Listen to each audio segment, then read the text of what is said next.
كاين طير كيتسمى الروسينيول، كيفقعوا ليه عينيه وكيقولوا باللي ملي كيتحرم من الضوء كيغني كتر وبقوة كبيرة، بحال إلا العذاب ولا هو الوقود ديالو، وبحال إلا الظلام كيدفع الروح ديالو باش تخرج الصوت ديالها بلا توقيف.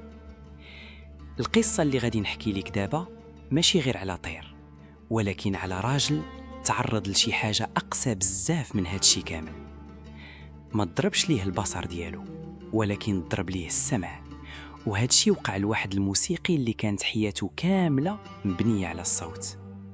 ومع ذلك هذا الراجل قدر يخلق أعظم الأعمال الموسيقية اللي عمر الأذن البشرية سمعت بحالها في التاريخ كامل. سميتو لودفيغ فان بيتهوفن، ولكن القصة ديالو ماشي غير قصة عبقري، بل قصة واحد الإنسان رفض يسكت. تولد في بون في ألمانيا عام 1770 في واحد العائلة اللي فيها الموسيقى ماشي اختيار ولكن فرض وإجبار يومي. باه كان قاصح ومدمن، وكان كيشوف ولده غير مشروع خاصو ينجح، ماشي ولد خاصو يتحب ويتربى بهدود. كان كيفيقوا من النعاس في الليل ويجبروه يعزف حتى كيبكي، وأحيانا كيتعاقب إلى دار غير غلطة صغيرة.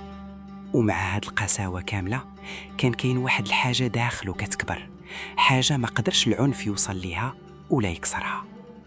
من صغرو بدا كيلحن، وبدا كيعرف باللي الموسيقى ماشي عقاب، ولكن هي الطريق الوحيد اللي يقدر ينقذو. في 16 عام مشى لفيينا العاصمة ديال الموسيقى، وتم تبدلات حياته بطريقة ما كانش متوقعها. ولا نجم كيعزف بطريقة كتصدم الناس، كيبهرهم وكيخليهم يحسوا بشي حاجة جديدة. كان جريء ما كاين حاليش، ومرة قال الأمراء غادي يبقاو ولكن بيتهوفن وحده.